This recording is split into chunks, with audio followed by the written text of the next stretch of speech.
one of the things you said at the event was, And that's how I got discovered. I made a funny song. I was 35 years old. People always ask me, would you go back and change anything? Would you still, smoke all the joints and drink all the alcohol? You got to really find people that have a successful track record with real companies. Now you're competing with Gary Vee because those people want the attention. They want the same business owners you want. Short form vertical video is what you can post every single day. And it's the best way, in my opinion, to formulate a pitch for what you do. So where would you rank Emo's Pizza? Where would I rank Emo's Pizza? So, here's the thing about St. Louis.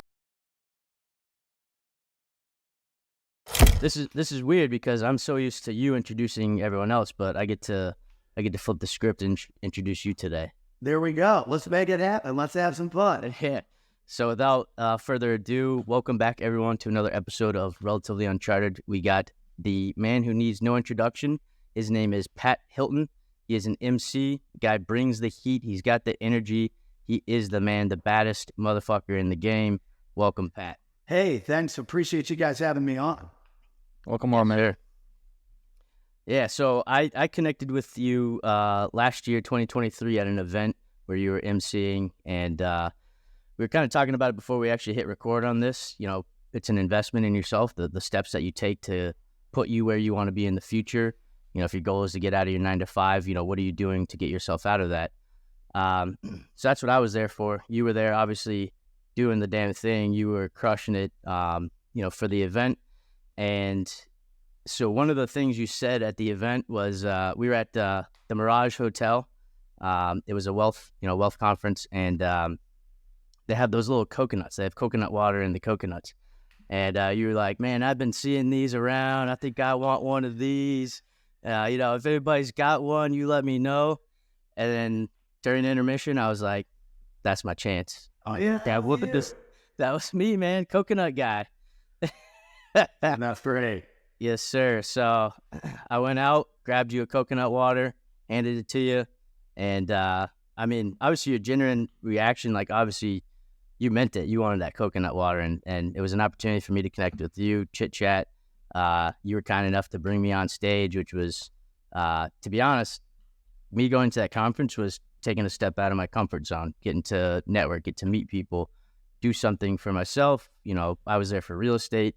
And then you bringing me on stage was that extra step, that extra push, putting me out of my comfort zone so that I could do something. You were helping me, do that and get some recognition. So appreciate that. And obviously, we stayed in touch a little bit here and there, and definitely wanted to get you on here because, like I said, you're the baddest MC in the game. So yeah, man, I think that the whole point of having a good MC is you have to have someone that's willing to figure out how to connect with the audience for real, not just read off a card or this. Like, I could probably be a little bit more professional in certain areas of how I do my job, but that would require me to just read off of a card. And I just don't know that necessarily works for every speaker, number one. And I don't know that necessarily works for the audience, because is that really believable? If I was announcing someone's weight class and the Dustin Poirier, record or something, reading off of a card comes in handy, right? It's a different type of genre of master of ceremonies, which is actually what MC means. But I use the word MC. I don't spell it MC. I spell it EM CEE, like a rapper, like Eminem is an MC, right? When I was coming up in the game, we were all just in the entertainment business and singing on the side of the road and busking and doing all this crazy stuff. And that's how I got discovered, was I made a funny song. I was 35 years old. You said you were 33. I had been singing in bar corners for 15 straight years, making $100, $200 a night. And I made a funny little tune, custom little song for Grant Cardone. And I got in touch with his wife, Elena, and they published that song. And that was what broke me into the conference scene, because it led to me getting booked at 10X GrowthCon 2. And that's where a lot of the people that are putting on their own conferences today, they were all at that event, or GrowthCon 3 or whatever. They figured that they wanted to be like Grant Cardone. And there's nothing wrong with that. I mean, he's a legend. Yep. That dude will go down as the best celebrity entrepreneur in history because he was willing to gamble on himself. And I remember being backstage at that particular event, and like my time kept getting bumped back, and like Russell Brunson walks by me. He's going to pitch his ClickFunnels thing again. And then Tim Grover's back there, Michael Jordan's personal trainer, Kobe, and Dwayne Wade and all these people's personal trainer. I'm chatting with him. And then Lewis Howes is back there. And I'm sitting there, I'm thinking like, man, I got my guitar. I'm just excited to play for 10 minutes. But I think it kind of clicked a little bit that if I really wanted to get on the same page as Russell or Grant or Ed Milet or Andy Frisella or any of those people that I thought were really, the best and have proven that they are over the years, by the way. Just to name I'm going to have to change my style, and I was going to have to change my delivery. And so before I went up there, I was like, well, you don't want to just go up there and introduce yourself and just sing songs. People need to know why you're here, how you got here, and what you had to do to get here. And so that little 45 seconds of me introducing myself and saying, hey, 5 years ago, I was sleeping in my car and I've been singing my whole life. And, 2 nights ago, I was singing for 7 people and looks like there's 7,500 people here, and it's the lunch break, blah, blah, blah, blah, blah.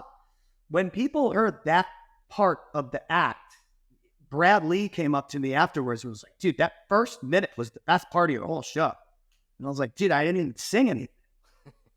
And he was like, but that's the thing, is that you positioned yourself as an expert by saying you used a video song to close the deal, to get on the stage. Everyone in the audience was wondering, how do I get up there? They've been thinking it for 3 straight days, and then you told them, you gave someone value and it converted into an opportunity. And people always ask me, would you go back and change anything? Would you still, smoke all the joints and drink all the alcohol and blah, blah, blah, blah, blah before you played that gig and got sober and, blah, blah, blah. No, dude, I wouldn't change anything because that's what made me who I am. So I think there's a lot of people out there that are looking at their past. Oh, I was singing living in a van down by the river, blah, blah, blah. People always say that like it's funny because it was a skit. But until you've actually been the person who lives in their car, who's willing to give anything to win, it gets to a point where it's just like, it's not even funny because there's nothing funny about the grind or the hustle I think that the best people I've ever met in any category, they were willing to die to win. And I think that you have to be scary on the edge if you really want to be great at anything. And I think that you have to understand that clock, that window, it's ticking, and you never know when that clock is going to run out of batteries. Every single one of us have an expiration date. And so, and you never know what it is going to be.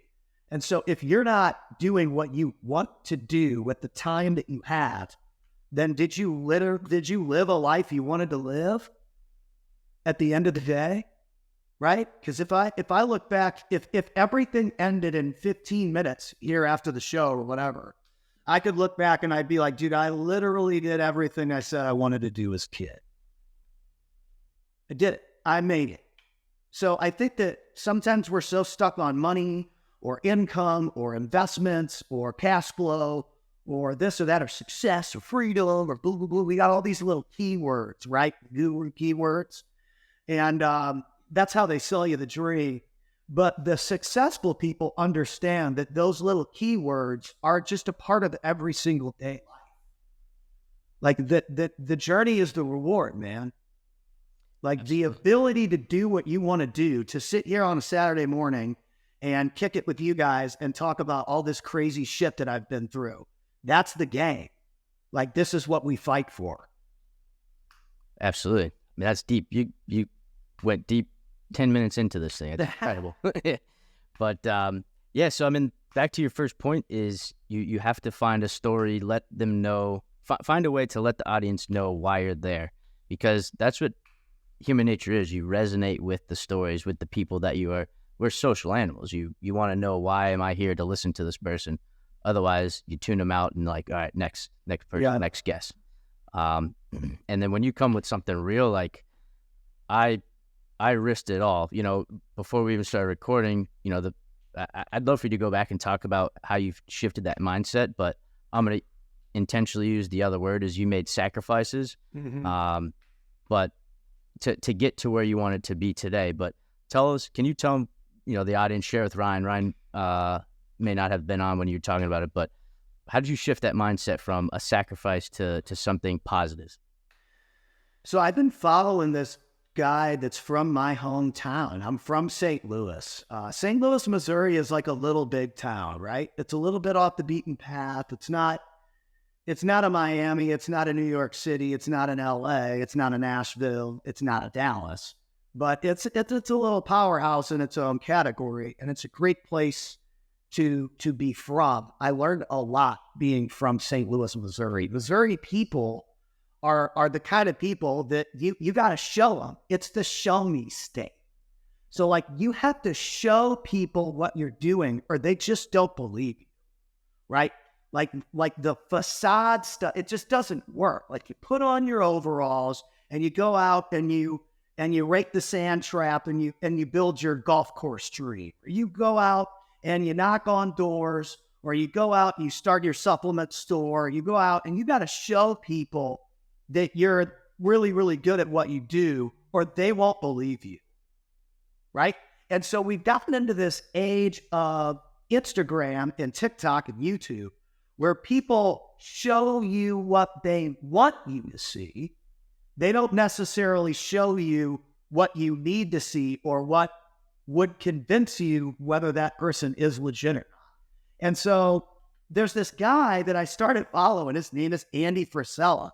And he started this show, and because he's just like a local guy that owns like the local supplement places, I was friends with him on Facebook. So he started sharing this MFCEO project. This was probably like 2014, maybe 2014 or so. And I had never listened to like self-help or self-development or any of that kind of stuff. But I think that the reason why his message resonated with me, it was because it was distributed and delivered in my language. This was clearly like a guy that went to a high school down the highway from where I grew up. He went to Vianney. I went to CBC. If you're from St. Louis, everybody asks, what high school did you go to? This guy literally went to high school 15 minutes from me. And the way that he was talking about business and entrepreneurship and success and winning and being able to duplicate wins and winning every single day and having a plan and a mission, and putting your message out there, I was just like, this guy is legit, dude. And there was a recent episode. Now it's like years and years and years and years later. Obviously, what he says works, right? Because it was the first thing I ever heard. And I think it's been very beneficial to me. Yep. He runs a company called First Form. And this is a massive nutritional supplement company. And I mean, they're bigger now than they've ever been. And they were doing, I think, pretty well back then, but this was 10 years ago, and now they're massive. He made a podcast just recently about the word sacrifice and the word investment. And so Andy Frisella says that the things that you do, that you give up, the weekends that you give up, hours that you put in, or the birthdays that you miss, or the parties that you skip, those are not sacrifices, those are investments. And I think a lot of times we get stuck saying, I'm going to sacrifice this or sacrifice that. I do it all the time. Man, I sacrificed years and years and years of getting paychecks and slept in my van and was willing to be broke for a decade before anything ever really happened. And it's like, no, dude, you invested that time into your mindset, your skill set, your habits, and it is now paying off in the form of connections, money, and a successful, credible reputation that you have for yourself, which is why people hire me. Because they know I've put the time in and I've invested into becoming someone that when they call me and they hire me and I show up, it's going to convert. And so it's important for us to understand that, especially when you get hosed, when you get hosed in a deal and you get hosed by a friend or you get hosed by a family member, you're like, well, I sacrificed all of this for them and then they screwed me. It's like, no, you made an investment of time, energy, or money.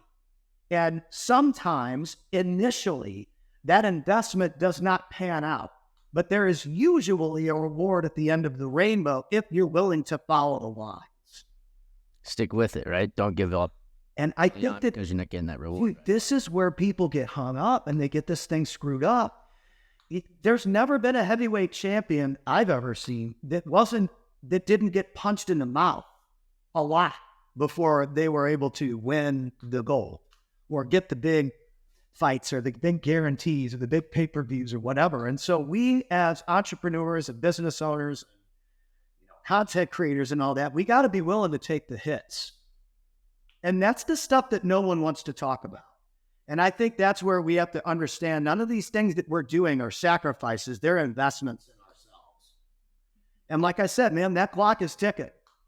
And so the deposits that you make today into yourself and others are the investments that you're making in your future self. Soldiers that died that we honored on Memorial Day, they made a sacrifice, the ultimate sacrifice. We get to benefit from that sacrifice and invest in ourselves and our futures to create freedom, to create an American dream. So I thought that Andy Frisella's reframe of the word sacrifice and investment was really well done on that episode. And I've been listening to the guy for, like I said, I think almost 10 years. And I'm still getting life-changing nuggets from the way that he is able to frame entrepreneurship, success, winning, and duplicating your successful habits over the long term, because those are the people that are going to move the needle for you. And so you have to ask yourself, who are you listening to? What kind of information are you downloading? And does that person have a credible track record that's going to produce you the same results that they have in their life? And it's easy for people to show on Instagram or whatever, or act like they've got results. But dude, you got to check people's track record and take a little time and figure out, is this the right investment for my time, my energy, and my money? You can't get your time and your energy that you've invested back, but you can always make more money. So if you invest your time and your energy into great things, the money will come. I don't know, people are always like, yeah, to do what you love and you work hard enough, it'll pan out. And I think that's true. Yeah. I am not the richest, right? I'm not the richest guy. I'm not the guy with the most followers. I'm not the most popular, but I'm telling you something, like, I'm paying the bills and I'm doing what I love to do. And I've been doing that my entire life, 2 decades. And speaking of Andy Frisella, I was joking with him because we kind of messaged each other back and forth. Never even met the guy. We played the 10X gig together, but I wasn't backstage on day one. I wasn't cool one day. But I messaged him about, I was going up on stage because I was finally going to speak with Grant Cardone. I wasn't the lunch break guy anymore. And I was like, yeah, man, I'm about to hit him with this Concord bowling shit. Concord Bowling is a little bowling alley in South County, St. Louis. Anybody who's from St. Louis knows. So only he would have gotten the joke, and he was like all pumped up about it. But dude, you got to really find people that have a successful track record with real companies that generate real revenue with real products and services that have been around, that are going to stand the test of time. And you've got to start to kind of create connection with those kinds of people, because they're going to give you the best feedback. They're going to tell you when you're being a bum. They're going to tell you when your head's in the sand, and they're going to give you the real game, because they don't need your money. They need you to win and be successful. There's a difference, dude. I'm telling you. When you get up, I call it thin air. When you get up into the thin air, the highest levels of success, those people, they don't even need your money. They need to be around winners. So they need you to be winning so that they can support you ongoing. Because if you're not continuing to win and you're not applying the conversations that you're having with them, well, they're not going to spend their time and their energy on you. Yeah, their time is just 10 times more valuable, if not more. Yeah. So why? Yeah, we've said it before with other guests too in other industries. It's like, when you're at the top, you're not punching down. You have no need to. What is the need for that? All you do, you offer support and bridge for those that you want around you. And that's just what it is if you're helping others win and they align with what you're doing, what is the need to, you're in that thin air. So what is the need to punch down? I always think about that. You don't want to be, hopped up in a big mob of people struggling to breathe and struggling to get deals and fighting and pushing each other out of the way. There's no need for that. You need to get so good that you're not even in that lump. You're in a completely different lane of the highway than the traffic jam. Or you're in a helicopter flying over the traffic jam. Absolutely. You got to figure out a way to get to a point, or you're sitting in the traffic jam but somebody else is driving. You got to find ways to separate yourself from what everybody else is doing. The 99% to the 1% thing, that is real, dude. That is real. 99% of people are not sitting here at 11 o'clock in the morning on June 1st trying to figure out how to hit their goals by the end of 2024. They probably skipped their workout this morning. They're not going to film content. They're not going to talk to investors. They're not going to talk to marketing people. They're not going to talk to business owners and entrepreneurs that can help them. And the 1%, they don't take weekends off. They're stable. They're getting their stuff done. I mean, I got, time with the kids and stuff. It's not like I just ignore my family or something. That's not fair either. But you have to book the time. There is no balance, man.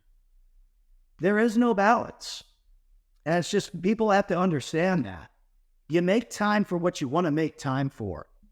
And the other thing is, when someone like Grant Cardone or Andy Frisella or Bradley or Carlos Reyes or Pace Morby or any of these people that I've now come to find those people have rooted for me, especially when I was super broke and provided me opportunities that changed my career, you have an obligation to those people to go out and be successful.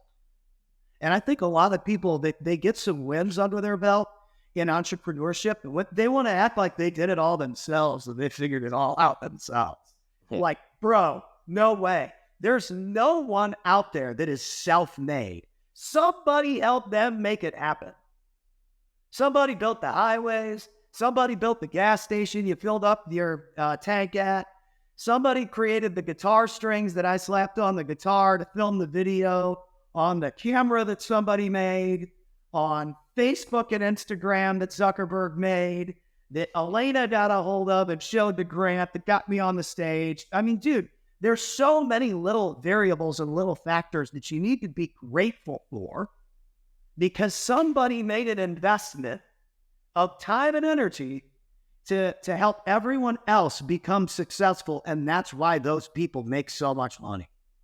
There was no guarantee that Zuckerberg was going to make any money.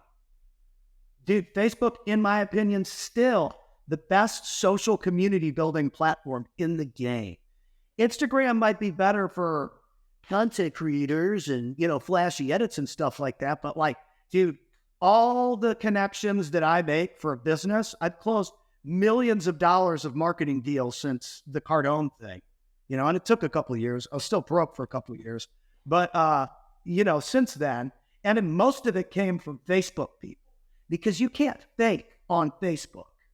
You can fake it really easily on Instagram. I could buy 1 million followers right now on Instagram. I could set up a thing to auto like all my posts, auto comment all my posts, make a little bot form, give me 10,000 views on every video. I run a marketing company. We know how to cheat. What does that do for my brand? Makes me look like a fraud. Everybody knows I'm not that big. Why would I act like I'm bigger than I really am? I want to work with the biggest people. I don't need to be the biggest dude. I need to work with the real experts that are the biggest. That approach has worked and paid off for me big time. How do I invest my time and energy in someone else and the money will come because I'm so good at what I do that I know the money's going to come no matter what. Yeah, I mean, that's it. Faith, trust, belief in yourself. That's funny. You kind of had me think of something. This is kind of a little off script, but last night I was looking through Netflix late last night for something to watch, and there's the show. I forget what it was called, but I kind of watched. They'll do the clips beforehand, just to show you, like the trailers, just to get you interested. And it was called Bionic or something like that. So athletes are getting bionic implants, and like they are competing in these challenges, and it's like the longest long jumper had, bionic legs. And, I think it's great for paraplegics who need, another way to still do the things that they love doing. But I was just like thinking, if that's our future, we're going to become androids, we're faking it. The true thing is not that, like, biologically as humans, we cannot jump 80 feet. But if I have anthropomorphic legs put on, then I could do it. And I was just like thinking, that is the fakest of the fake that you can get. And like, that's what we're coming to, is like, everything is about faking it till you make it and pretending you are something different than you actually are. It's like, we are still humans to our core, and we still have these very real, raw emotions, biology, everything. And just everyone's taking that shortcut. And that just kind of reminded me of that. So I don't think everyone's taking the shortcut, but I think everyone is being shown the shortcut. So you're right. You're not wrong at all.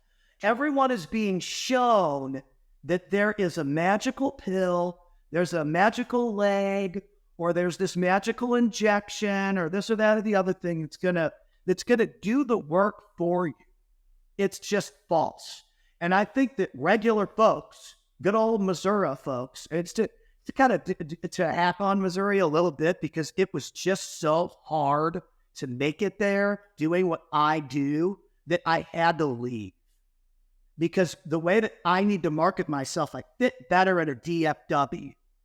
Like, I market myself better in Vegas or LA or San Diego, the places that I lived. Clearly they panned out. It was the right call.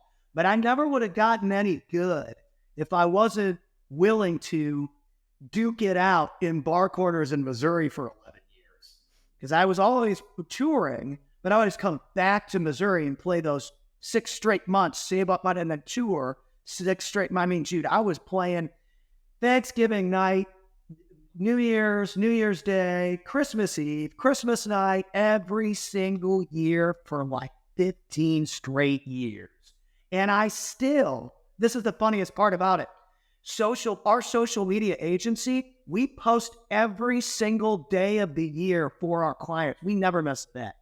I don't care. It's Easter and Jesus has resurrected, and cool. I want you to celebrate the resurrection of Jesus and see my client's social media post on Sunday night. Carlotta Thompson's got a tax tip for you, and RJ Bates has a wholesaling tip for you. That's just the way we do business. We never miss a day. And I think that's part of the way I was raised, is you show up and you work every day. Every single day of the week, you got to be willing to put the time in. And I think that it's too much, like what you said. Oh, just take the day off. Let the robot do it. This magical thing is going to do it for you. This magical program, this magical system. The magical 3-step process to make $50,000 in wholesaling. Man, we'll hold your hand through it. Everybody says that, but you still have to do the work. No one ever wants to tell you that, because it's not cute and it's not shiny, and it doesn't make you believe that it's really easy to do. What's my ROI? Everybody wants to know what the ROI is. It's like, well, how much are you investing in it? How much time and energy are you investing? You can't it's like time, energy, money. There's only so many things you can put into something to make it pan out for you, right? So if you only throw money at it and no time and no energy, it's probably not going to work, no matter how much money you throw at it. Now, I mean, we get to a point where, like, if you're Goldman Sachs or something, I mean, you have an unlimited amount of money. So there's always the exception. But none of us are Goldman or Sachs. Or if they're 2 people or 1 person, I don't know. But we ain't there yet. That's what you got to put the time and the energy in, man. You have to. The Florida Gators, they're legends, right? You got the thing in the background. Dude, people fought for generations to build a program that is that successful with that many people in the stadium every single Saturday to see the Florida Gators come out of the freaking pipe. Yeah, they had to build it. Somebody had to build it, man. And they have to continue to win day after day, year after year, or nobody's going to show up anymore. That's how you create legacy. A lot of people use these words like wealth, legacy, and freedom. And it's like, dude, you just heard that from somebody. Like Warren Buffett's not sitting around talking about legacy and freedom and a 3-step process to magically get rich. Like, dude, that dude's been investing his whole life. And I guarantee you, if you look at his track record, every investment wasn't a positive. Yeah. It's funny. I looked at a clip the other day of his, I guess maybe it was an interview sometime recently, and it was his $10 billion loss. And he says it wasn't that he made a bad call in picking a stock. It was he knew he had his buy box. He knew he had every opportunity to make the selection, and he didn't pull the trigger, and it cost him. He did not make $10 billion from it. So that's still like just that mindset is like it's technically a loss, right? But so it wasn't a win. It wasn't a win, but like because he didn't go for it, he didn't get the cash. Is that what happened? Correct. That's almost more devastating. Yeah. You know, a guy like that, absolutely. That's almost more devastating. That's kind of relates to what I was saying earlier about like, would you go back and change anything? Like, dude, no, I sang about coleslaw at every single restaurant I ever played at. And I sang about Betty at the bar and Jimmy at the bar and Lisa at the bar and Ashley, the bartender, and the bar special and the bar burger and the bar salad and the bar this and the bar that. Like, I literally just made a funny song about how Donald Trump was guilty yesterday. And it got like 10,000 views. Am I going to make any money off that? Probably not. But like, dude, I still sound awesome on guitar and vocals. I just want to make sure I keep my chops up. And so it's one of those things where you got to figure out what tools you have in your skill set that can help the machine work for everyone else. Because Warren Buffett's got partners, right? He's got really good specific skills and tools that he brings to the table that make the machine work. And so you got to figure out what that is for you. And when I played the Cardone gig in 2018, I sang on the lunch break at the Cardone gig. It's the biggest thing I'd ever done in my life, dude. When you're a guitar player, you dream about playing Mandalay Bay sold out like Van Halen and Pearl Jam. You dream about stuff like that your whole life. Most people, even if they're really, really, really good, never get that opportunity. Why? If they don't invest in anything but down. You got to invest in you. But what are you doing for everyone else? How are you making deposits in other people to get a reward back? I didn't even think anything about it when I was making that song for Grant. I just thought it was hilarious. Just like the thing I posted the other day. It's just funny. But you're being you. But yeah, but the reason why I can bust those out still to this day is because I did it for 4 hours a day, sometimes 2-3 gigs a day for 10, 12, 13 straight years. Every single day of the week. Because you get so bored singing Wonderwall and Wagon Wheel, you just start using those chords to come up with weird shit about what's going on at the bar because what else is there to do? I got 2.5 more hours to burn. Hey, Betty's here. Betty, how are you, Betty? Let's sing a song for Betty. Why not? Boom. Because if Betty doesn't keep showing up, guess what? I'm out of business. Yep. Keeps it fresh. Something new, something unexpected. I don't know how true this is. I've always thought, though, the thing that works for comedians, and I can find a way that you can liken it to any sort of performer. Yeah, it's like you gotta come up with A, relatable topics, and B, you have to catch them off guard. You can't anticipate what's coming next. Like you kind of lead them along, like, hey, I'm probably gonna hit you with a joke about this, but it's completely unexpected from what they were thinking that they were gonna do. And like Dave Chappelle does it best. Like, oh, he's great. Yeah, he's great. He's off the wall. Even my mom thinks he's funny.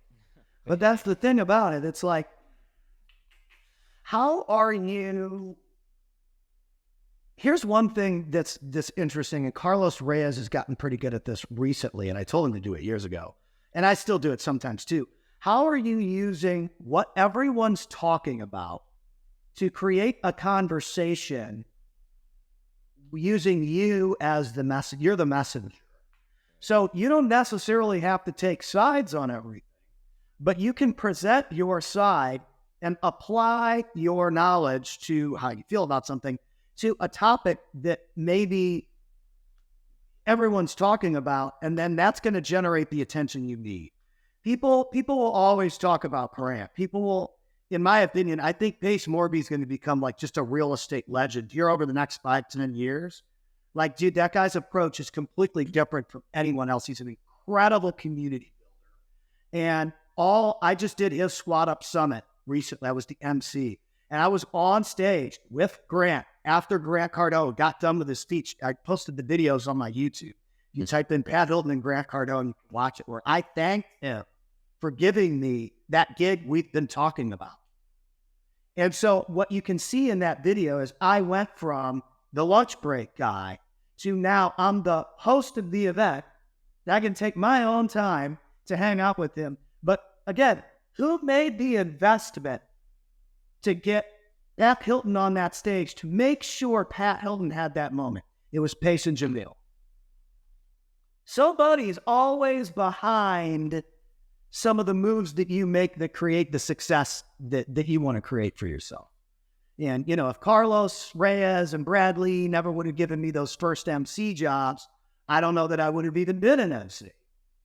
I probably maybe would have continued to try and do the bar thing. See, you got to think about and always create a timeline and a bullet point thing in your head.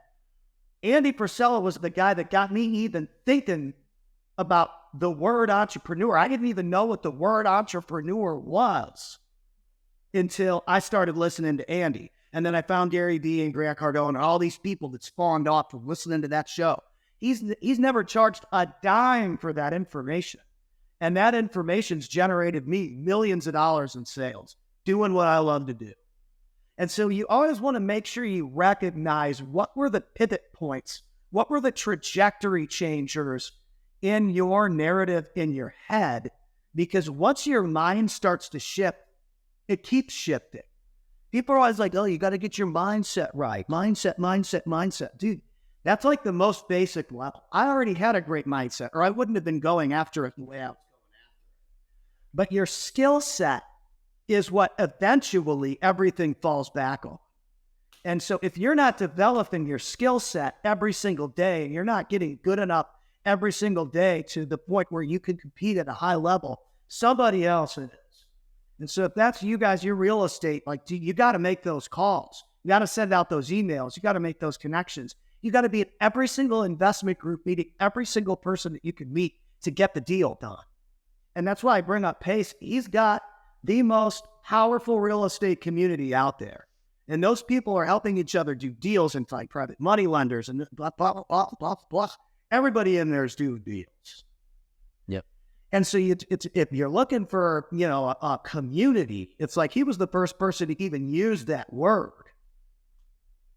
And so for anybody out there that's trying to do it, look at who's giving other people the most opportunities. The me and Cardone on the stage speaking together thing never would have happened without him and Jamil, because they made me the MC at Squad Up. Like, that's dope. Like, that's full circle. So now, 5 years from now, 10 years from now, I need to be the speaker that's hiring Grant Cardone.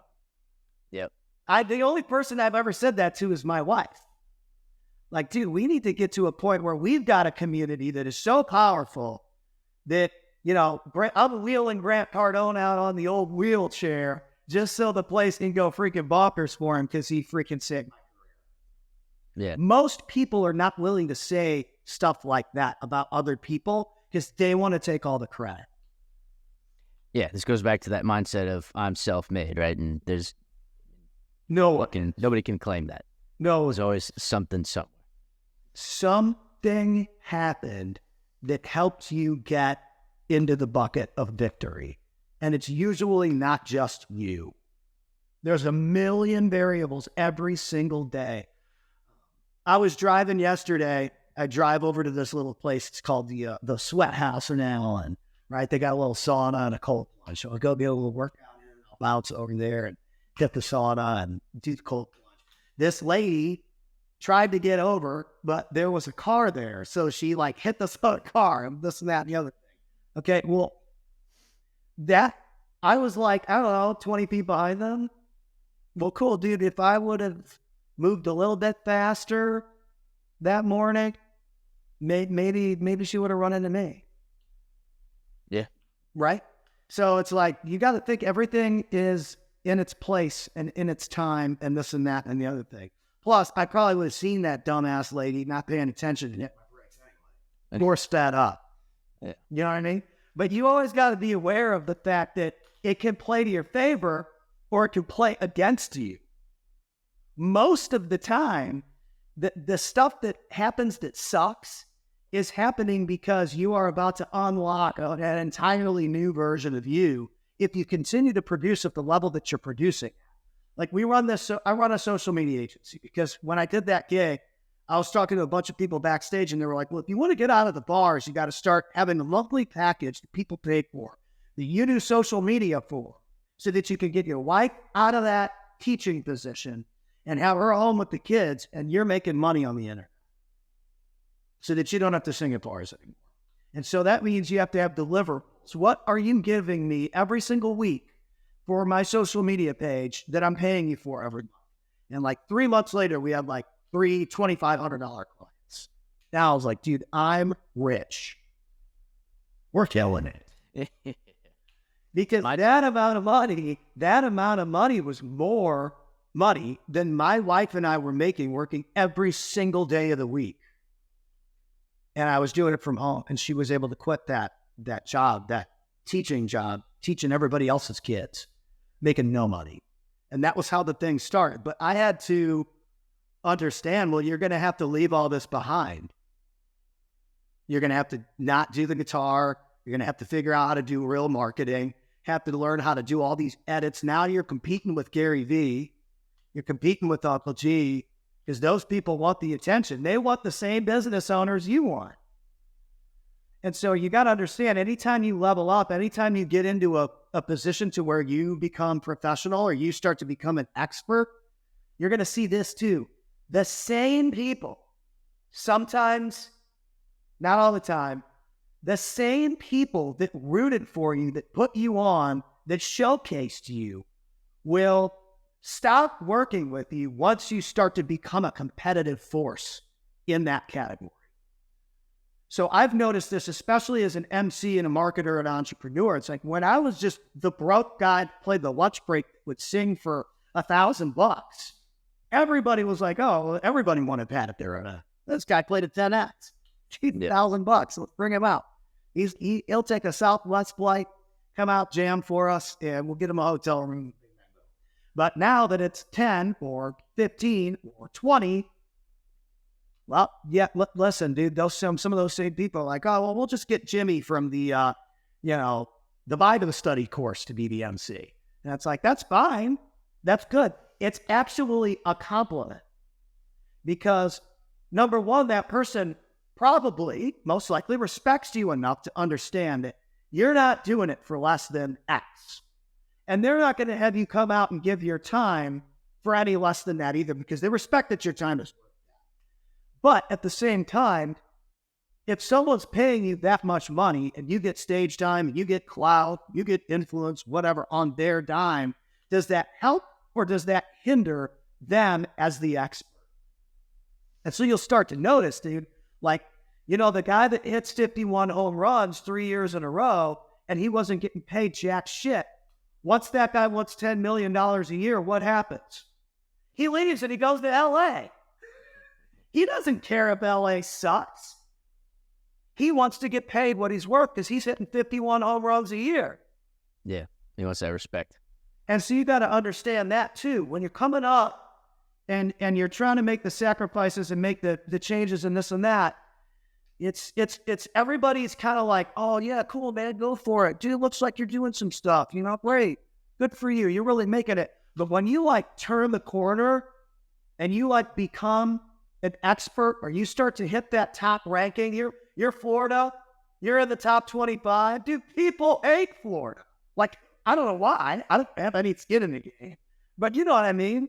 Like, you want to root against him. yeah, dude, like, I'm from Missouri, so Mizzou's always been absolutely awful. So it's not like we have anybody to really pick a fight with. And, sorry for the Mizzou fans, but it is true. You know what I mean? But Mizzou people probably hate Florida now. And Notre Dame, they're not that good. They get all the... It's like, well, cool, they're popular and they have a legacy and a tradition, and NBC is willing to fund it. So tell what? Yep. And so you have to think, when you're Notre Dame, or you're Florida, or, you're Grant Cardone, or you're Gary Vee, like, dude, once you're in the top rankings, people are coming for that spot. And it might not sound cute or pretty, but it's human nature that it's competitive. Yeah, like when there was years straight where it was like Alabama and Clemson like winning the national championship back to back to back for 5-year stretches, and everyone's like, it's so boring. I hate watching this. Like, I hate Alabama. I hate Clemson. And it's like, sorry that they're just better than everybody else. Sorry that they're the best teams, broski. Exactly. You know what I mean?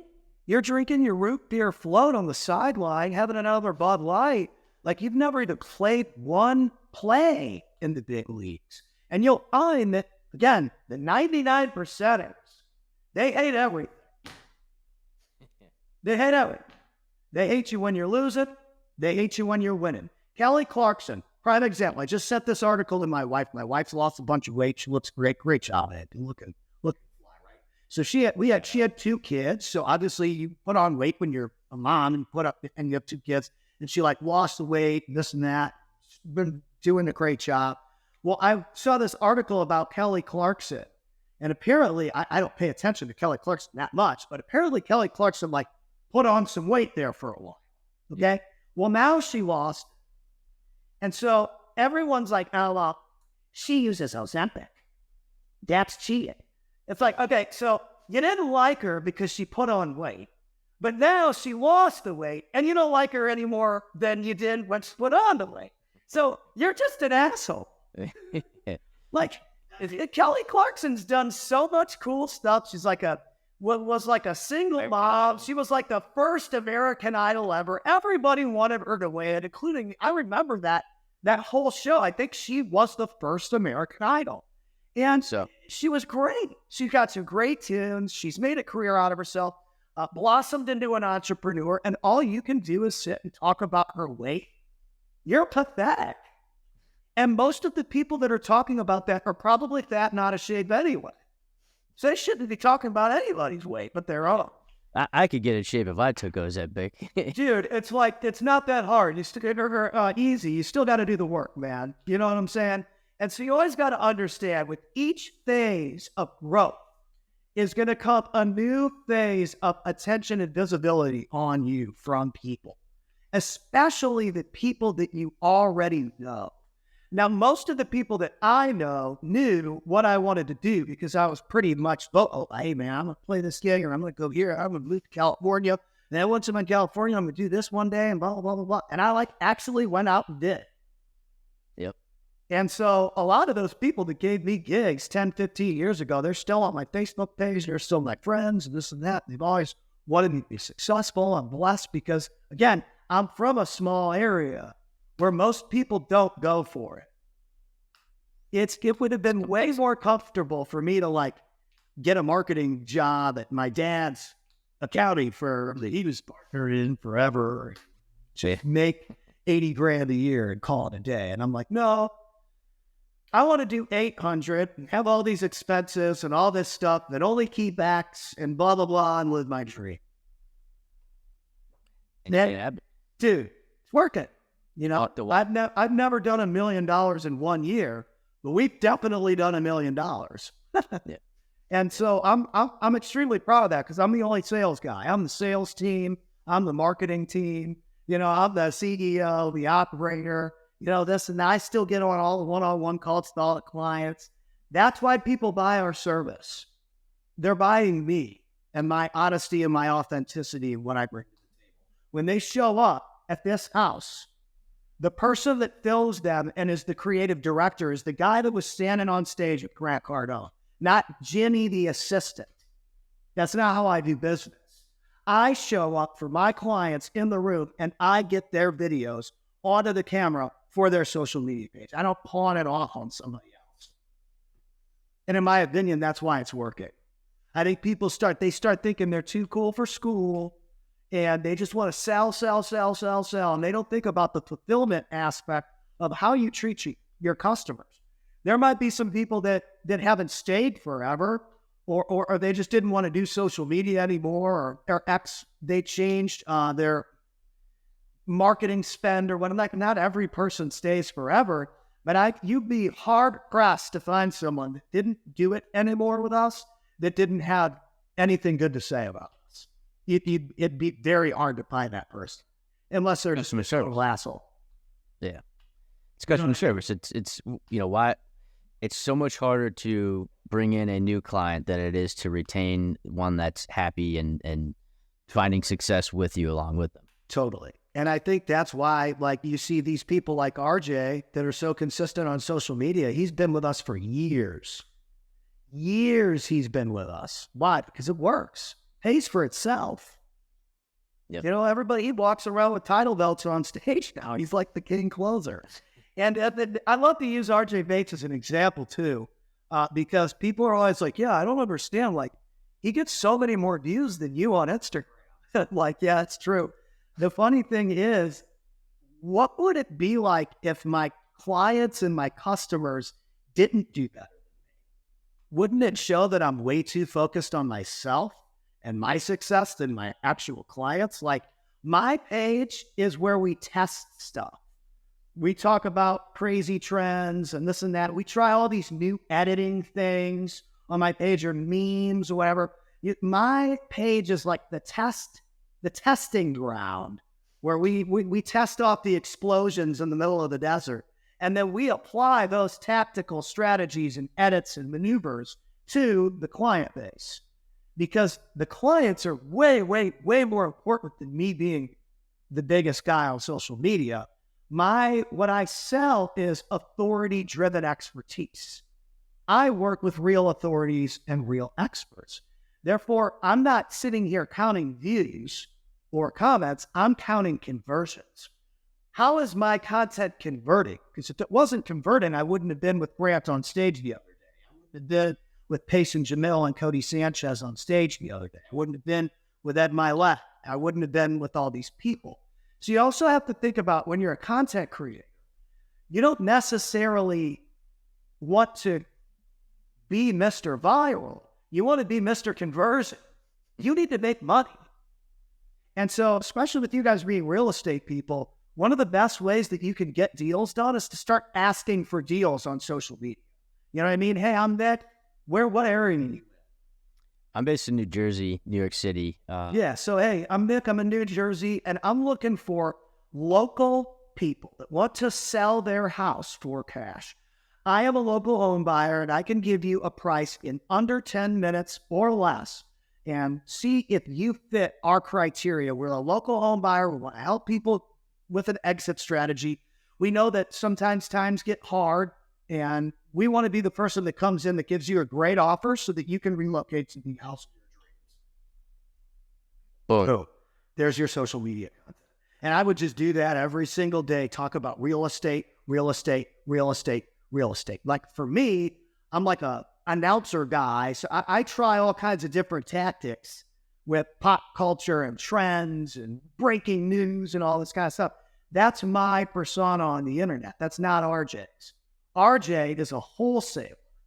So anything that he does, even if he's like making fun of Crocs, he relates that to, you guys, blah, blah, blah. You can comment on this video I made about Crocs, but you can't close a wholesale deal. Come on, blah, blah, blah. Like, dude, he always finds a way to relate it to wholesaling real estate.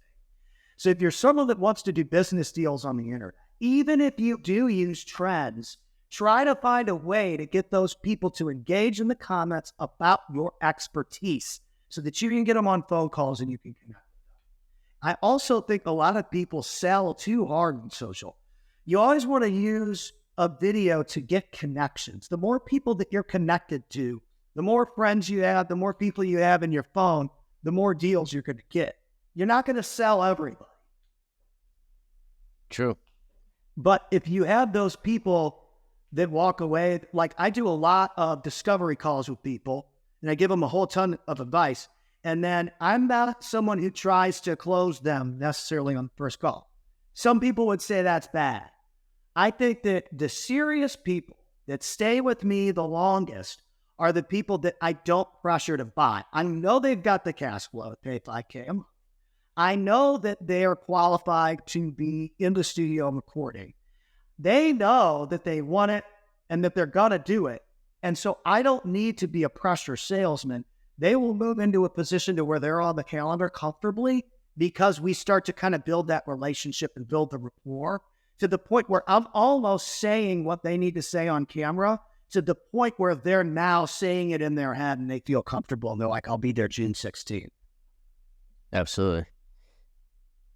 Because I don't need a ton of clients. I need the right clients. Back in the day, I needed every single dime I could get. I don't think like that anymore. My mindset has shifted. Whenever I try and force it and I bet to bring the wrong people into the room, it's a pain in the ass. Yeah. Well, again, it's a relationship, right? If you have the wrong person in the room, there's not going to be a long-term relationship with that going forward. There's going to be some sort of disconnect at some point. Yeah. And it's always, and somehow it's going to get blamed back on you. And you every time. That bad press regardless. So it's not even worth it. It's not. And so with you guys, what do you still work at the job? Yep. So let me tell you a little bit about the podcast. So the point of, and we're trying to take all the steps that you're just talking about right there, is getting out there, putting content, being noticed, having the right guests on here to tell the right stories. But so I'm 10 years older than Ryan. I've been working for a little bit. He's graduated from college and just interned for the Dallas Cowboys. Oh, no. He's now taking on another job here, but his career is just kicking off. And I've personally struggled with trying to find my way in my career, trying to find the right job, the right fit, do what I want to do. And my thing was, when I went to college and I signed up for classes, I had no idea what I was doing. They were just like, what do you like to do? Oh, I like to work out and watch, videos on the internet. All right, maybe you could be a personal trainer. I was like, all right, done. So I signed up for that. Come to find out, I didn't like it. Wasn't going to be successful at it. And then eventually switched to engineering, kind of landed my feet in a career and steady job now.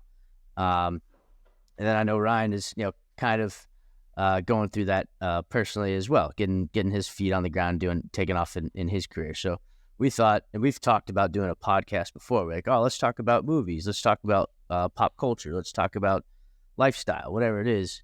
So we kind of found this thing where we bring on guests who are having success in their career, and they certainly have had their own missteps. They've made the pivots that you talked about, and we'd like to, have those stories shared so that someone who's listening, an audience, can take that on and use that for their own, their own path as well.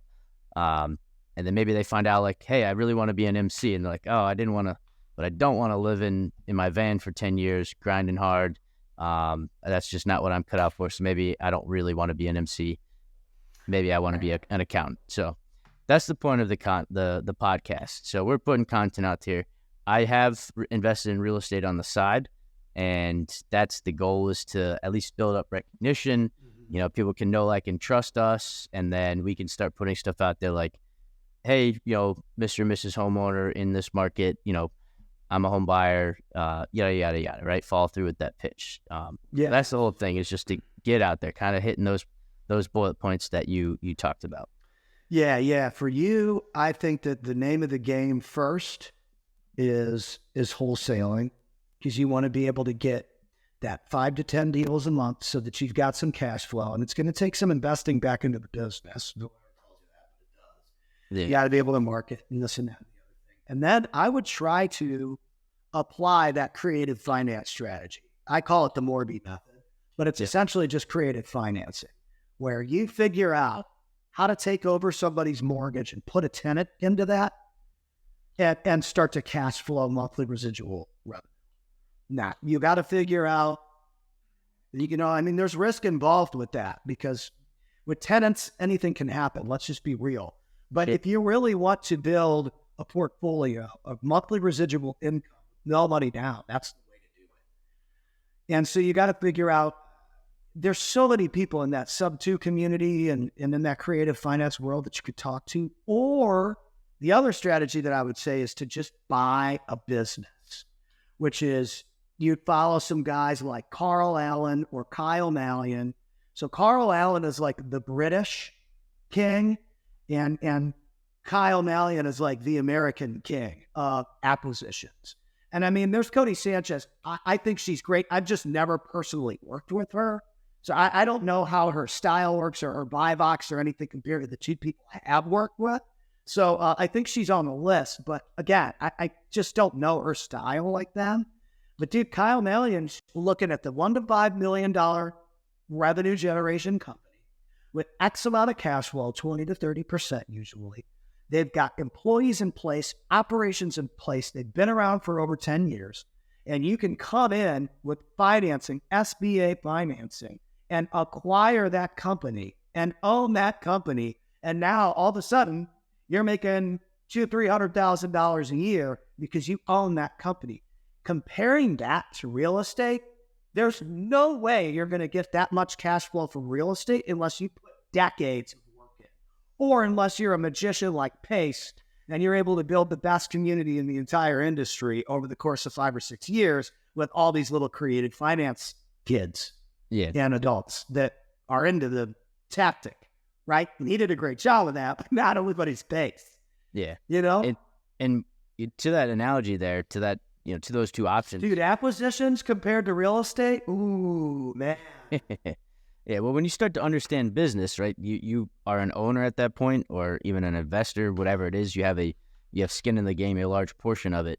If you buy a business already in place, it has revenue, you can take some of that profit.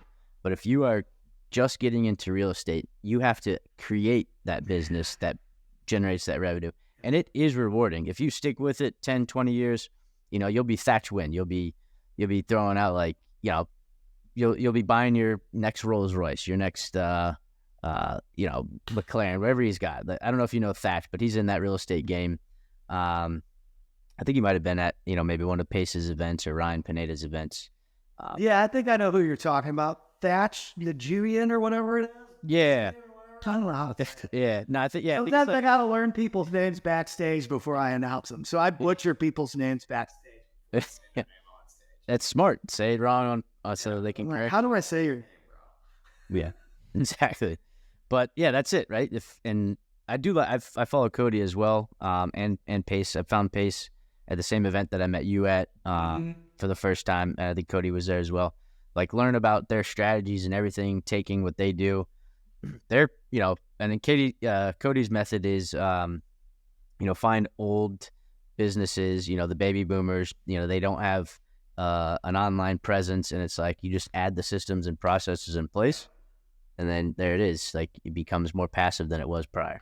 Yeah. I mean, there's a lot of ways to go about this business stuff. Again, I wouldn't change anything about my journey, but I think that over the course of the next, 5 to 10 years, I'm going to move into some more of those investment type opportunities because I'm already in the rooms, I'm already in the communities. I'm already someone that people trust in those rooms and communities. And I've got a marketing agency that I can install into those verticals that can help everybody grow. So as a partner, I'm pretty deadly. Because number one, I can get the funding. Number two, I can get one of those experts to sign off on the deal or do the due diligence on the deal, negotiate, close it. And we've actually had a couple deals, a couple pest control companies that were on the goal line and it just didn't match up with due diligence. We had to walk. But I'm so excited about the fact that I can even say that we walked. We've got so many options in those categories that we don't need to force it. And I think that when you shift your mind and you start to think like that, I think that's when you start to become way better. Because when you become a sniper and you start to be able to pick off the right deals, that's when you start to get really good. Oh, it's shotgun approach right now, like just trying. You gotta hit something. Yeah. then you can hone in on your skills and pick the right ones for you. Totally, dude. But I mean, you guys are right there. What's up? I got a question for you. So you mentioned earlier you had you're in the Allen DFW area, and you mentioned the house you're in currently. So can you expand on that house type thing you got going you're in right now? So when I first started the social media agency, I was in San Diego. I was in a little, 2-bedroom apartment with my wife and my first daughter, right? So I just built a little production studio in the bedroom and started doing social media management for business owners, entrepreneurs. So create the content, produce the content, and post the content on their pages. And then it started to grow, and it started to grow, and it started to grow. And then I needed more space. And we were looking at our income and what it costs to live in California. And we were like, dude, this is so stupid. So we packed up and we moved to Dallas, Texas. And so we started to lease our first house. We leased in Texas, and I had my own little spare bedroom. Now I have my own bedroom, my own room to build the company. And that was where I did the business for a while, and was still steady, paying all our bills and this and that, and the other thing. And then I had my first 6-figure year in that rental house. And then we put 20% down on our own home, and we moved into Wiley, which is where we live now. So we lived in this little area by Frisco. We moved over to Wiley. So Wiley, Texas is in an area called Collin County. And Collin County is like the nicest area of the Dallas Metroplex. Anyone that tells you otherwise is stoned. Trust me. So McKinney, Allen, believe Plano, Wiley, like a lot of the really nice areas that are developing with really modern homes, it's all Collin County. And it's got the best school district.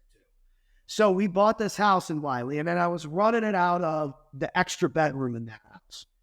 And then I moved it downstairs in that house. So I took over the whole front of the house. One room was like a big studio room, and another room was like a big studio room. It got to the point where it was like I needed my own place to run the company because I couldn't do it at home anymore. And so I leased another house. So this house that I'm in right now is not my personal residence. I have that other house, which, by the way, killer interest rate, 4.25%. And the mortgage payment on that other house, like $2,500 a month. So we got into that deal. That's a nice house. It's like 2,800 square feet. Like our personal residence, really, really nice. And we got in because we knew the market was going to shift hard when we went and we got into that place. And then this place, I leased this house. So I leased this house, and there's a huge master bedroom where people fly in. They can stay at the house, and then we can record 2 days straight all their stuff for like 6 straight months of content. So I leased this house, and I built out all the bedrooms are content studios. So they look like this, like they've got like little sets that you can record all your content for your social media page. So you can come to the house, hang out, get the fridge full of, energy drinks and whatever you need, and waters and stuff, and protein bars galore. And you come in and you record for 4 or 5 hours, especially if you're in Dallas, and you've got your content for 2-3 months. And so I write the whole thing off on my P&L because it is a business expense to lease this house. Yeah. Even though it's way more expensive than my personal residence. It's totally worth it. And I never had my own office ever outside of a spare bedroom in the house until last year when I came into this place about 10 months ago. Yeah, so I'm in Flower Mound, so. Oh, yeah, dude, you want to be the new intern or what? I mean, yeah, that'd be sick. I definitely want to come check out the house sometime. Dude, come through this week. Yeah, I'll have to get your contact through this, but it sounds like a really cool idea, and that's kind of... Isn't that awesome? Here, I'll put my number in the chat, so yeah. Awesome. It's kind of something me and Nick have talked about at some point getting to be able to have studios like that and whatnot. But you have multiple rooms where people can come and record. Yeah. Is it podcasts? Is it vlogging? Like, what kind of stuff are they doing? So we focus on short form vertical video because short form vertical video is what you can post every single day. And and it's the best way, in my opinion, to formulate a pitch for what you do. So, for instance, we have a guy, Tim Harridge, and he runs a company called Turnus Loans. And so Tim will come in and he'll film 60 videos in a couple hours, and he's got 2 months worth of really high quality reels and shorts that can be posted across all the platforms every single day of the week, 7 days a week. Because you've got to be so consistent now with your content distribution that everybody sees you every day, or they just forget about you. Exactly. And that's one thing people like Pace and Grant Cardone and Gary Vee, they've gotten so good at. Jamil, RJ, Dean Rogers is another wholesaler guy out in California. We do this stuff. Like, dude, you've got to be posting every single day. And I think that podcasts are great, but it takes a whole lot of time to chop up a podcast. And then sometimes you'll find that you didn't say what you wanted to say the way you wanted to say it, because when you go back to edit it, the 15-second clip that you get, it's missing something. Yeah. And you're like, oh man, if I could just re-record this and say this, this, and this, then this would be the perfect clip.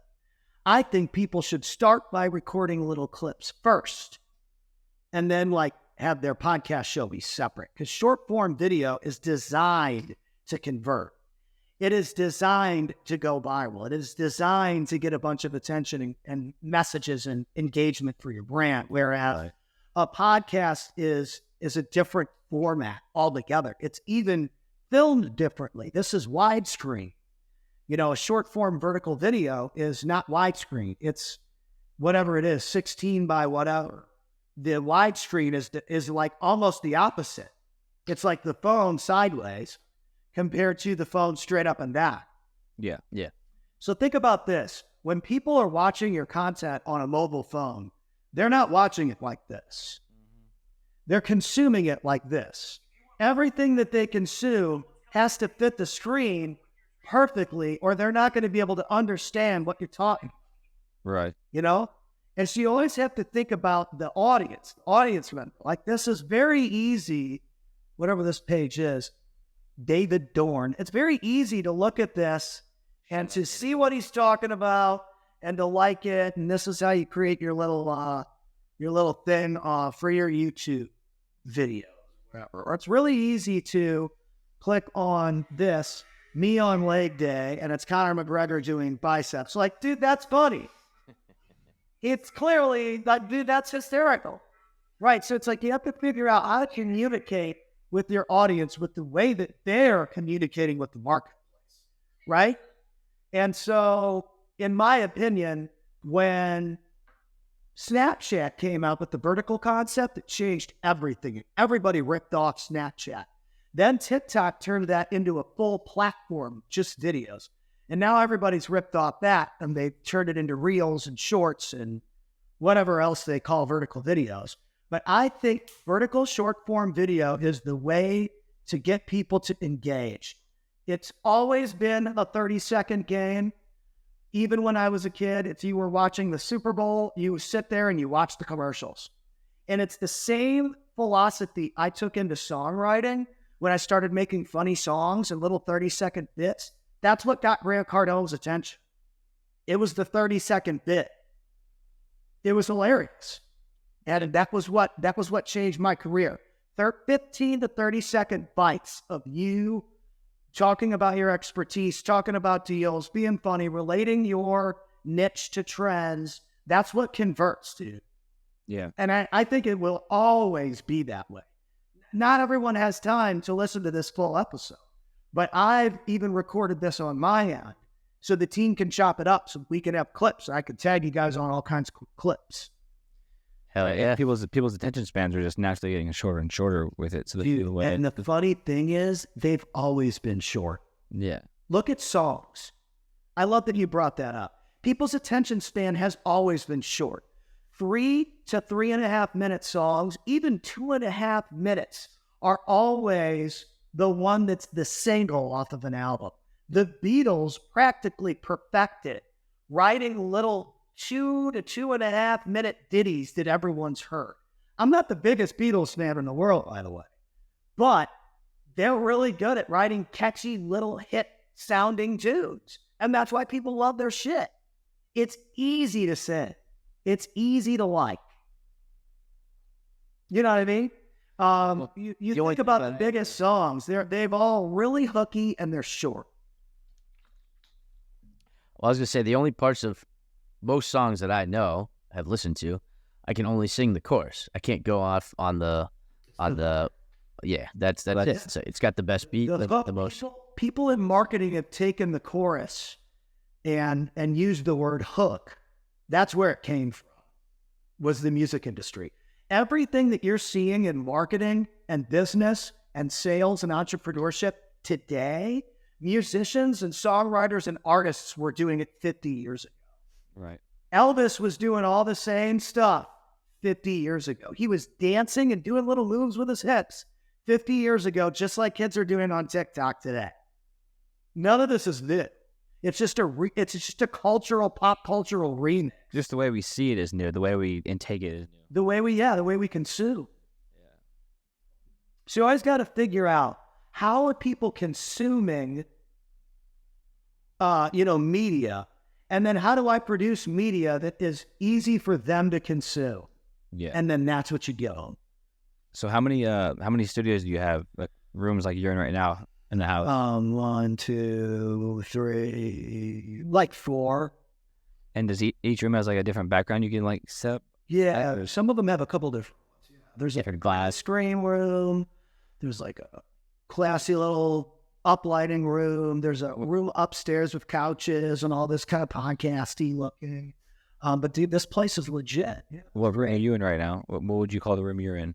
So if you walk in the front door and you walk down the hallway, there's like a big office room, and that's this room. It's essentially like the office of the house. Gotcha. Do they have themes though? Like I see your figurines. Like the whole. This is like the whole Pat Hilton Dragon Ball Z frigate. Yeah.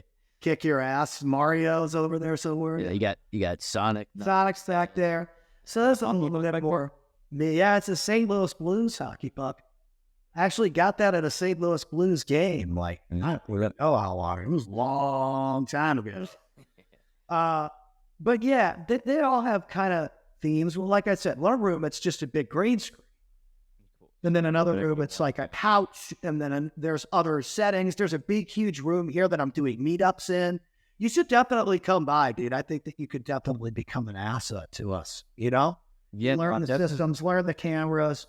If you can learn how to make money from a laptop over the next 5 to 10 years, that's where everything is happening now.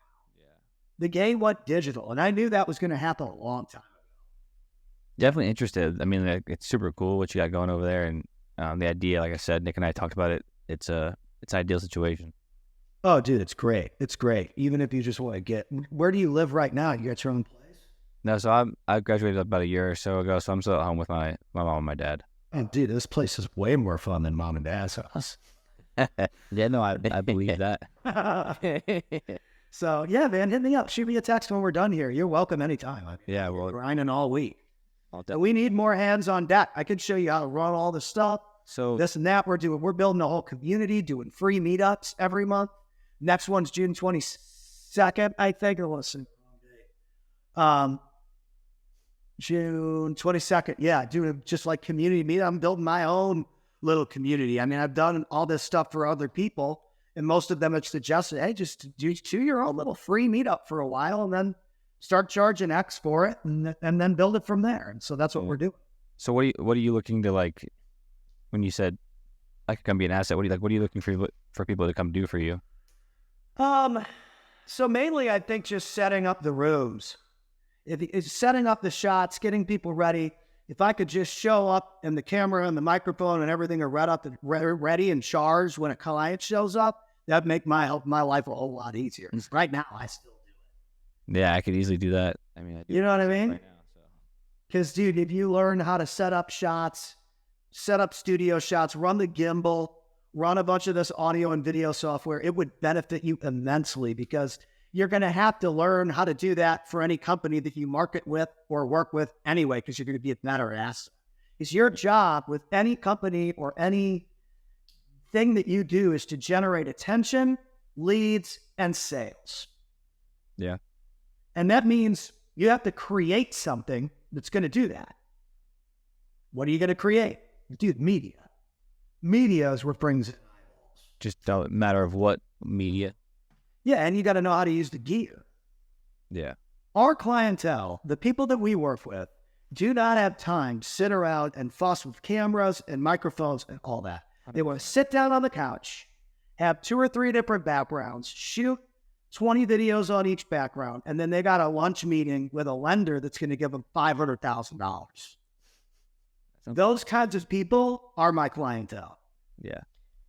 Those people need to focus on the $500,000 decision versus the setting up the microphone and hitting the record. My $5,000 a month decision is nothing for their P&L. It's just a tax write-off. Just like this is $5,000 a month for me to have this house, it's a tax write-off. We need a place to bring people to execute. And I think we're getting into an era now where if you don't have professional audio and video, it's like you are not even received very well. Yeah.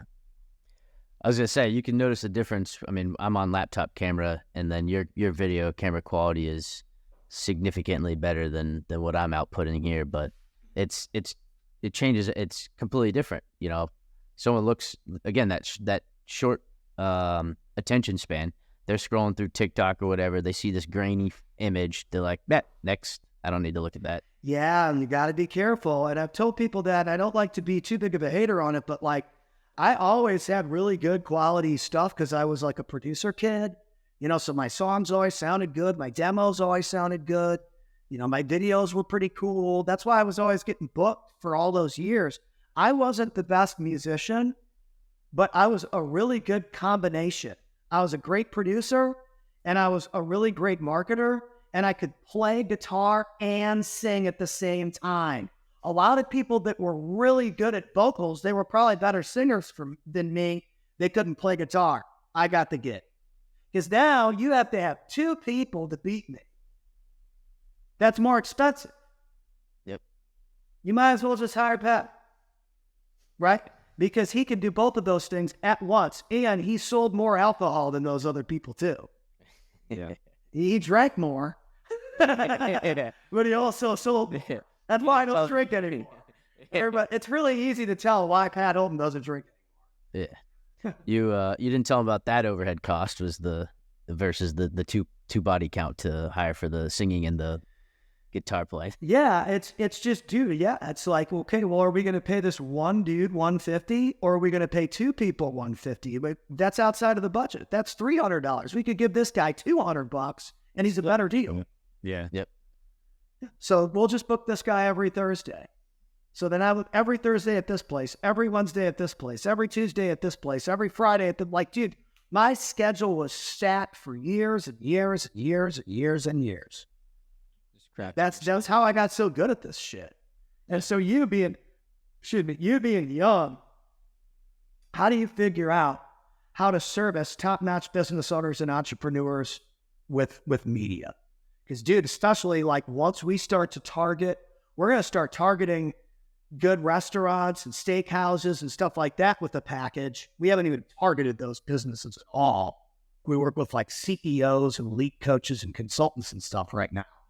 Well, dude, who's going to go do the filming? That could be your gig.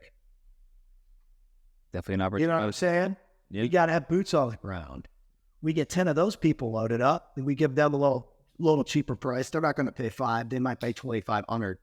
What if we get 10 of those people loaded up? Well, now all you got to do is run to a couple different restaurants a couple times a week, and you're making way more money than you would make at a job. Yeah, that sounds like a good deal to me. You know what I mean? So there's so much opportunity here with media and marketing because everybody's competing for attention and eyeballs. Right. And if they don't realize that they're competing for attention and eyeballs, they're going out of business. How many times you ever see Red Lobster promote themselves? Well, not a lot. Now they're going to go fucking bankrupt because they weren't marketing themselves. That's why. I mean, I know that I see the commercials, but the format has changed, the media format. Yeah, it's just they're not anywhere doing the stuff that they should have been doing for years. They were relying on the same old people to come in, and it doesn't work anymore. Yep. Yeah, they relied on their little, what it was, like the cheesy bread or whatever they had. Yeah, dude, and I mean, I'm not even a Red Lobster hater. Yeah, their stuff was good, but dude, they weren't adapting to the modern marketplace at all. Right. Oh, that's a great way to put it. They got caught up in the way times changed. This is the same thing that has been the musicians' problem since day one, is that musicians come out with these great sounding albums. They can play guitar, they can sing, they got great records, and they don't market themselves very well. And so they don't make money, and then they break up. And people are like, oh my gosh, that band, when they were so huge. What happened? It's like, dude, they didn't make any money because they didn't market themselves well. Yep. It all, selling $40 tickets, driving all over the country. There's a lot of expenses involved with that. How do you get the people to come to you? Yeah. That, in my opinion, that's where you really start to turn. How do we get people to come to us? Instead of having to reach out to them. Yeah. Or instead of needing to go to them, get them to come to you. Provide them a house. There you go. The warm inbound marketing. Come on now. Yeah, I want every person in DFW that's an investor, real estate professional to be coming through whatever house I'm using to record all their stuff, to monthly be at a meetup, to really create a culture of people that feel like they're a part of something. Because I know what it's like to be the outsider. I'm still the outsider. I'm probably the only person on all these big real estate stages that's never done a real estate deal. Even though I'm actually pretty savvy in it, but even like I broke down these numbers for you. I don't want to take over the mortgage at this place. It's not a good deal. We ran the money math on the show earlier today. If the money math matched up, I could potentially take over the mortgage at this place, but it doesn't. The due diligence, it ain't there. It just does the same deal. Yeah. So I'm going to be here for about another 14 months or whatever. But then, well, you got to find another place to go. So how do we grow this thing so big that we could get anything? Yeah, it doesn't matter how much it costs. It doesn't even matter. That's why it's so important. Like this conversation, well, now Ryan could be, you could be one of the people on the ground that helps us get there. All this stuff happens for a reason, dude. I truly believe all that. All that goo-goo gaga stuff that people talk about, spiritual and freaking the realms and dimensions and portals and God and the universe. Hey, man, all that stuff is real, bro. It is, or no one would talk about it. You were talking about this earlier, and I wanted to touch on it, but I kind of was just letting you go because you had some good stuff.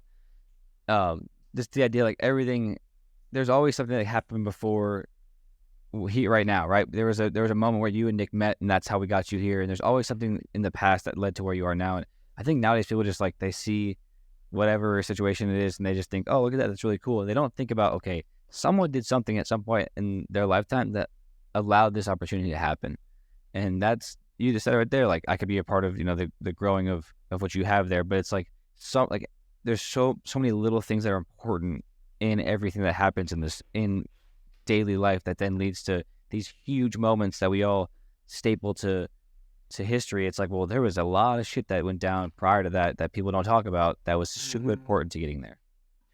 Yeah, and I think that the beauty of that little Cardone interaction that I had after his speech at the Squat Up Summit, it's on YouTube. I would encourage you guys to go watch it because I hop on the stage and he's finishing up his speech, and I'm start talking to him about how he gave me that opportunity. And there were two ways that I could have gone with this conversation. I could have gone, since you gave me that opportunity, nobody was believing in me. I was singing in the bars, and now I'm a #1 bestseller. I've done $1 million in sales, successful marketing agency. I'm getting paid to do all these big entertainment jobs as an MC. But I actually didn't do that. I actually went through the whole story of where I actually was and how tough the circumstances really were when he gave me that gig.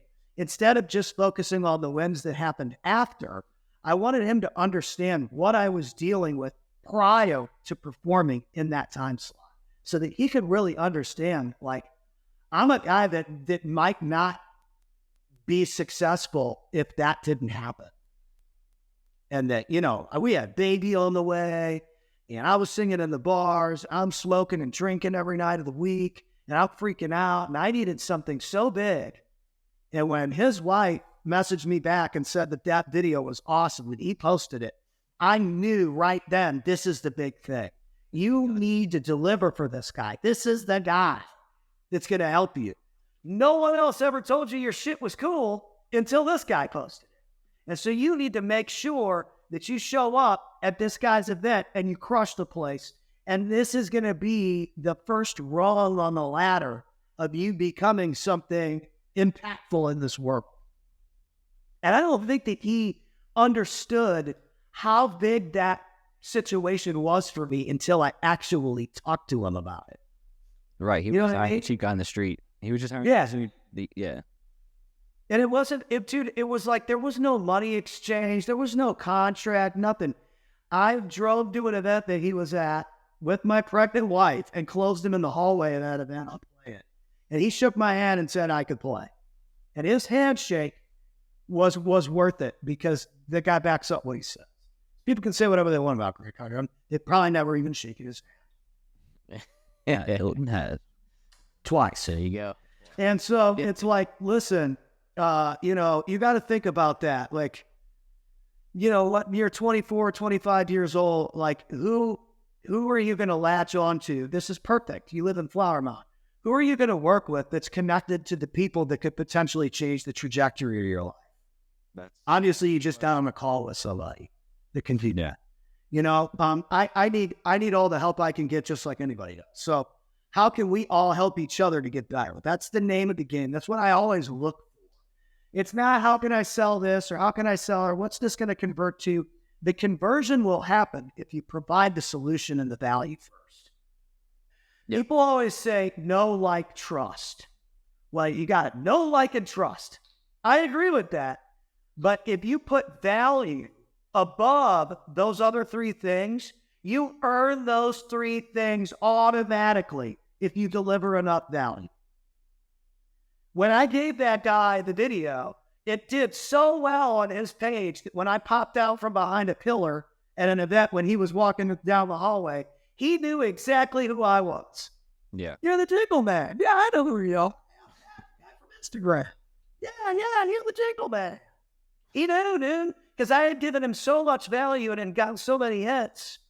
He recognized me. The know, the like, the trust was already there, dude. I already had him in the bag. He was closed. He had already told me, yeah, I think it's a great idea for her to play on DM 50 times. I just needed to shake his hand and confirm it. Yeah. Yep. So I always encourage people to think about, quit with the know, like, and trust and start giving so much value to the solution that you provide that the know, the like, and the trust will earn itself for you if you're good enough. Absolutely. That's the ticket. Is the value. That's the ticket. Love it. That's a great message to end on. We do have if we could do like a quick fire round. Let's do a few questions. So we ask the same questions to every guest, every episode. Ryan always comes with a fun one.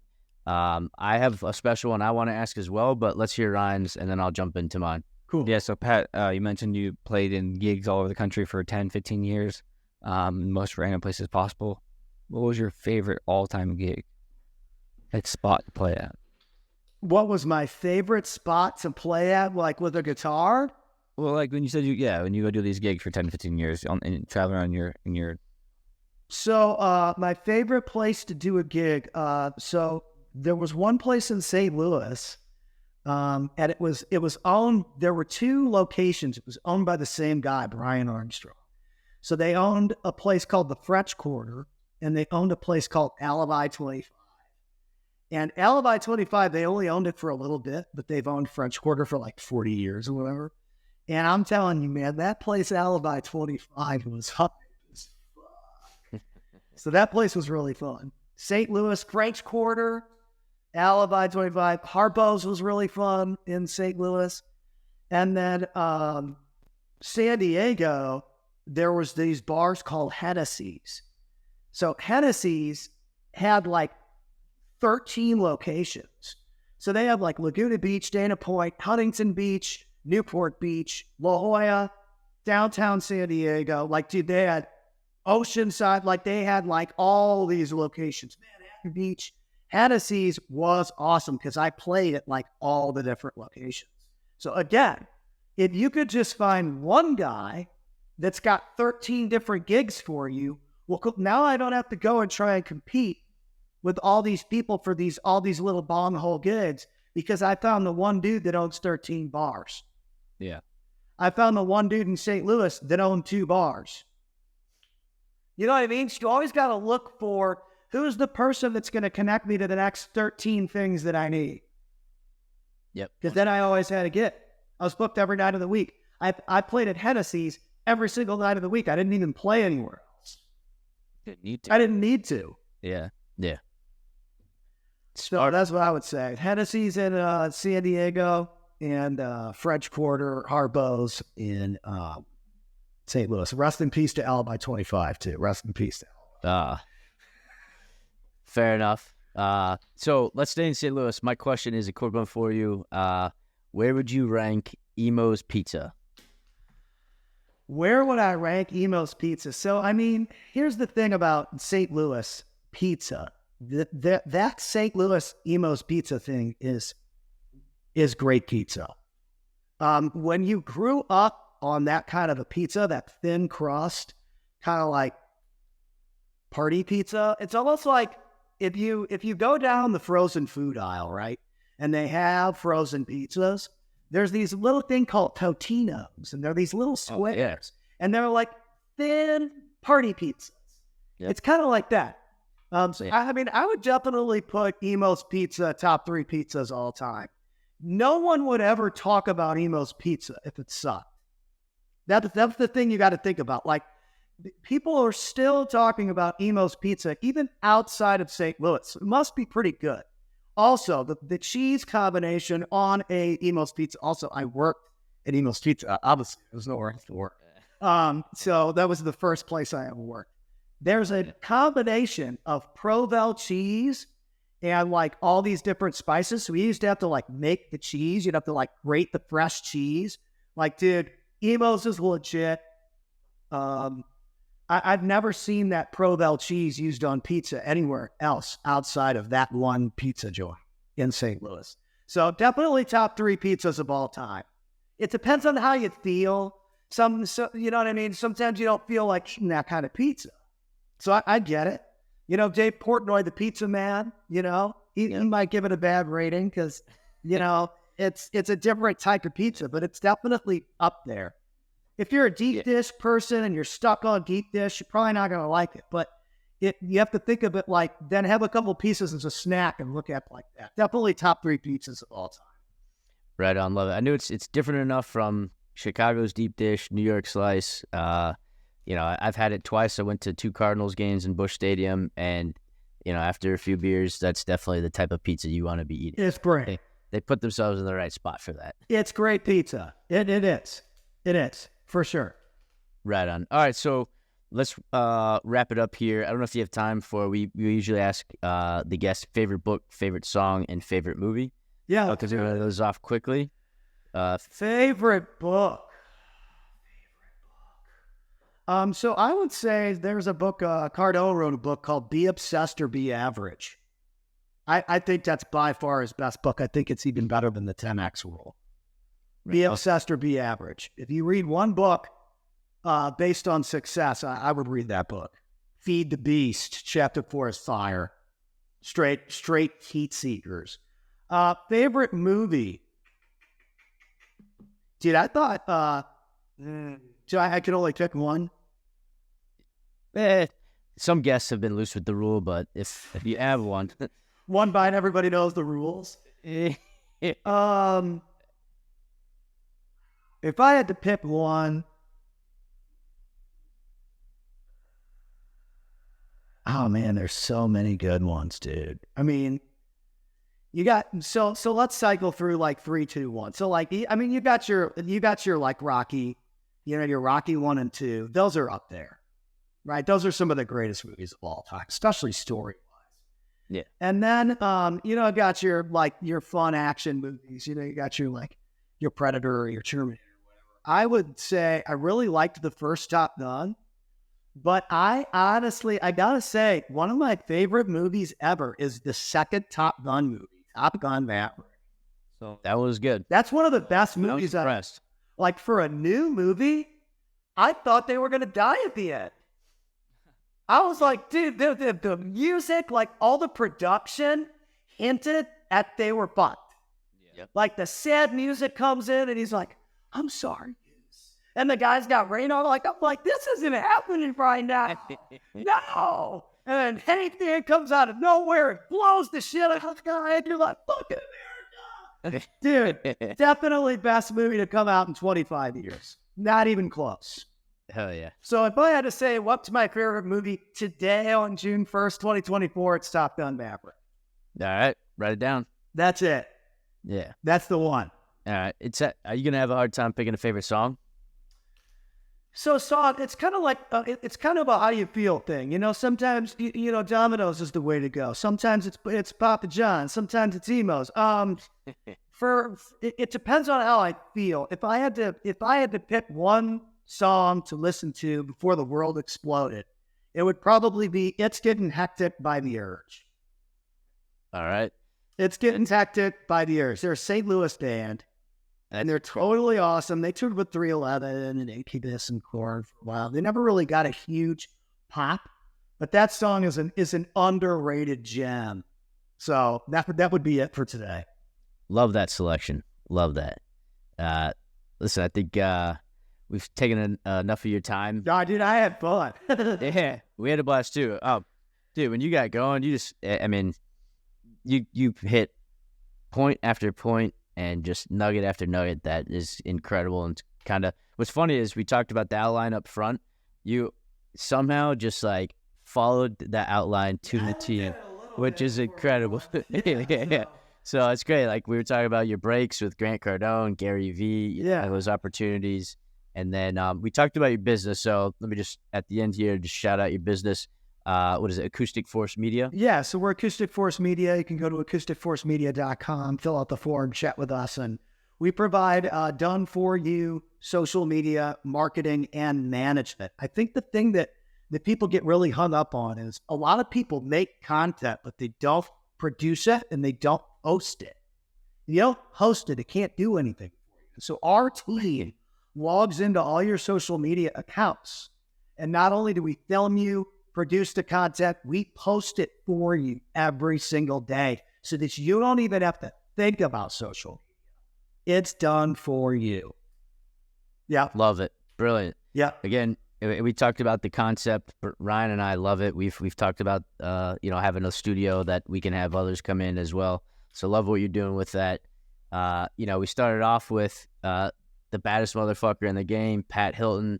You still remain, hold the belt for that. You all can. The greatest of all time of MCs and beyond. We appreciate you having you today. I enjoyed it, man, and you just bring the energy every time. Man, it's a good time. Appreciate you guys. Ryan, let's get in touch. Let's hang out. Shoot me a text, and let's keep the party moving, boys. Yes, sir. Nice meeting you, Fat. Appreciate you guys. Have a great rest of the day. I'll let this thing upload too. Love it. All right, man. Later. Back on.